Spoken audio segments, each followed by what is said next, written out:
მადლობა. გიორგი ოთხმეზური ისტორიკოსი გვერდება პირდაპირ ეთერში. იგი იყო ქართული ოცნების მხარდამჭერი ამ ადგილობრივ არჩევნებშიც, ამ არჩევნებზეც ამ სტუდიაში, როდესაც იყო ქართული ოცნების პრეზენტაცია, იგი აქ იმყოფებოდა და მე მაინტერესებს რა სიტყვის 2 წლის თავზე მისი აქტიური მხარდამჭერი ბატონო გიორგი საღაო მშვიდობის დიდი მადლობა რომ იღებთ გადაცემაში მონაწილეობას. მე მინდოდა რომ მოგესმინათ ეს ყველაფერი და ერთგვარი შემაჯამებელი სიტყვა შემდეგ თქვენგან მოგვესმინა.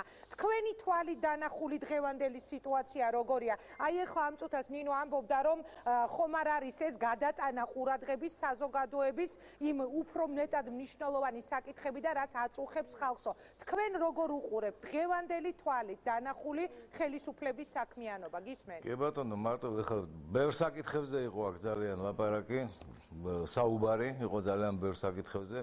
პირველ რიგში მინდა დავიწყო იმით, აი რაც თავიდან ითქვა, რომ კაცმა მოკლა თავისი ყოფილი ცოლი და მერე თავი მოიკლა და რომ აი ესეთი ძალადობის შემთხვევებია და რა ხდება რაშია საქმე, რომ უმრავლესობა, როგორც თქვენ ბრძანეთ ხალბატონო ინგა, ეს არის ის ხალხი, რომელიც ამნისტიით იქნა განთავისუფლებული.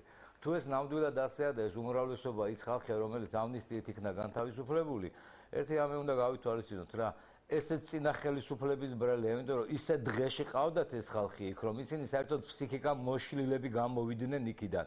დღეს ეხლა უკვე არის შექმნილი არის ფსიქიატრიული სამსახური იმასთან რა ქვია იმას სასჯელ ახსულების დაწესებულებებში, მაგრამ ნუ დაგვიანდა, მაგრამ შეიქმნა მაინც. არ შეიძლება ამ ხალხის ესე გამოშვება, გამოსაშვები იყვნენ რა თქმა უნდა, მაგრამ მათ ფსიქოლოგებთან რეაბილიტაცია უნდა გაევლოთ აუცილებლად ამ ხალხს.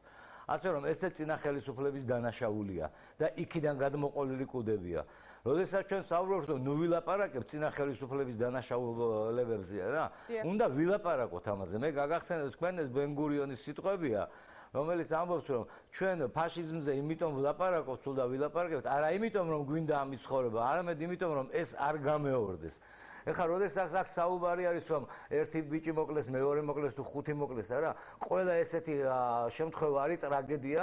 დიდი მადლობა არასამთავრობოებს, დიდი მადლობა მედიას, რომ ამაზე ამბავს ტეხენ და არ ჩერდებიან, მაგრამ რაში ერთის საქმე არის მორალური მხარე ყველა საკითხისა რა.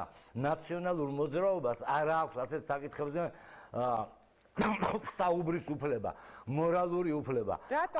რატომ და იმიტომ რომ 140 კაცზე მეტი კვდებოდა ყოველწლიურად ციხეებში და აქედან 1/13-ზე მეც ჰქონდა ძალადობის კვალი. და 100 კაცს სხვადასხვა საბჭოთა კავშირის დროს, მთელი საბჭოთა კავშირის მასშტაბით დახრეტა როცა იყო, მაშინ არ ხოვრეწდნენ.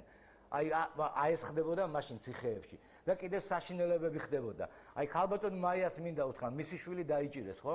მე ვიცი რომ მისი შვილი არ არის კრიმინალი, არ ვიცნობ, მაგრამ გამიგია სხვებისგან და არ ვიცი იქ რა მოხდა, მე გამოუშვეს იქ იმითი რა ქვია მას რაღაც საპროცესო გარიგები თუ მოლაპარაკები თუ რაღაცით რა.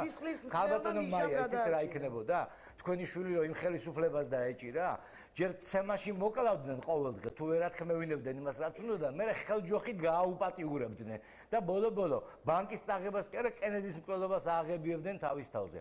აი ეს არის ძალიან დიდი განსხვავება. როდესაც ბატონი დეფი საუბრობს აქ რომ ეს ნიჭიერებას ებრძვიან რა, რომელ ნიჭიერებასთან ბრძოლაზეა საუბარი. უდიდეს რეჟისორს და უდიდეს მოქანდაკეს მერაბ ბერძენიშვილს ძეგლები დაუნგრიეს, მერაბ ბერძენიშვილს ებრძოდნენ და ჩვენ უდიდეს რეჟისორს დავიღალე ხა და ამდენი იმეთი და ხო არა გააგდეს რუსთაველის თეატრიდან გააგდეს, წარმოიდგინეთ რა. ვის ამ ბრძოლაზეა საუბარი, რომელ ნიჭიერებასთან ბრძოლაზეა საუბარი და მე ერთი შეიძლება აი მან ზის არა ბატონი ლევან თარხნიშვილი, ხო? ლევან თარხნიშვილი არის ცნობილი გამყალბებელი არჩევნების. არა, ნორმალური და წესია ქვეყანაში ბატონი ლევან თარხნიშვილი უნდა ციხეში იჯდეს ამის გამო. როდესაც ამბავი ატყდა რომ რატომ ცემეს ჭიაბერაშვილი. ჭიაბერაშვილისთვის შეიძლებოდა ის რომ კახეთში ქალებს იმიტომ რომ ოცნების მაისურები ესვა არჩევნების რომ დედა აგინა, არა ქალებს. ეს შეიძლებოდა. ამაზე არავის რეაქცია არ მოუხდენია მაშინ. ერთადერთხელ რომელიც შალვა რამიშვილმა გააშუქა მარტო და დამთავრდა ამაზე საუბარი და ჭიაბერაშვილის ცემა არ შეიძლება, არა?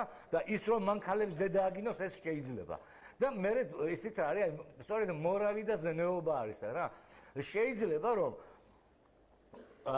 ქალბატონი ბურჯალიანი თუ გახსოვთ რა, ჩამოვიდა ჰაგინდა და გაბრწყინებული სახით გვამცნოს უყველას, რომ გვირგვინიანის მკვლელობისთვის მხოლოდ 50,000 დოლარით თუ ევროთი თუ ლარით რა მნიშვნელობა აქვს დააჯარიმეს საქართველოს ხელისუფლება და ის რომ იქ ეწერა რომ რიგითი გამომძებლიდან დაწყებული და პრეზიდენტი დამთავრებული ყველა აყალბებდა ამ ამას გამოძიებას ეს არაფერი ეს მორალური ხარ გვერდზე გადადეს საერთოდ ეს რა მოხდა მერე თავარია რომ მხოლოდ 50,000 დააჯარიმეს გამიგეთ მორალზე რატო არ გვინდა მორალზე შეიძლება პრეზიდენტი იყოს ქვეყნის ადამიანი რომელიც რა ვიცი ცირსახოცივით იცვლის ქალებს ეხლა ის ცირსახოც კი არ ხმარობდა კარგით ბატონო გიორგი არა რა კარგით ბატონო გიორგი რა როგორ არ გვინდა არ ვიცით ეს უყველა ჰა აი რატო არ ლაპარაკობთ ამაზე რა რაზე უნდა ვილაპარაკო მე არ ვიცი ერთი წუთი სახელები და გვარები ვიცით იცით რა არ ვასახელებ მე მაგრამ სახელები და გვარები ვიცით რომ საყვარლები ყავდა რომელსაც მე თანამდებობაზე ნიშნავდა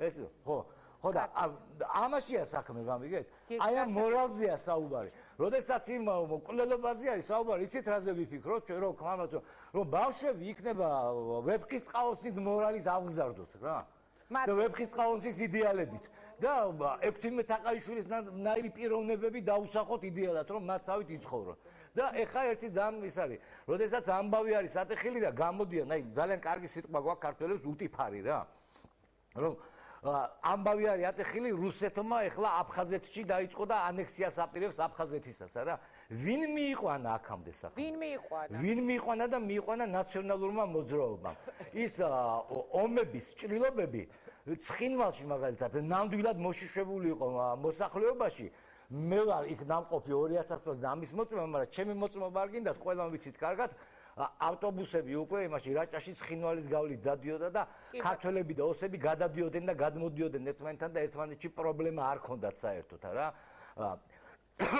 აფხაზეთში 2000 წელს 30000 კაცი იყო დაბრუნებული და გალის რაიონში და 2003 წელს 60000 კაცი იყო დაბრუნებული აი ეს გეგმა ასეთ მზაკრულ გეგმას რაც აფხაზეთთან და ცხინვალთან მიმართებაში მოხდა რა ამას ბისმარკი და ტალეირანი ვერ მოიფიქრებდა ერთად ალბათ. აი ღალატი რა იყო? ეს იყო ღალატი, რომელიც ჩაიდინა ნაციონალურმა ხელისუფლებამ. და ცხინვალი და აფხაზეთი მივიყვანეთ საქმე იქამდე, რომ გამოიყვაკდა რუსეთმა აღიარა. მათი დამოუკიდებლობა. ძალიან დიდი მადლობა, ის იყო ისტორიკოსი გიორგი ოთხმეზური.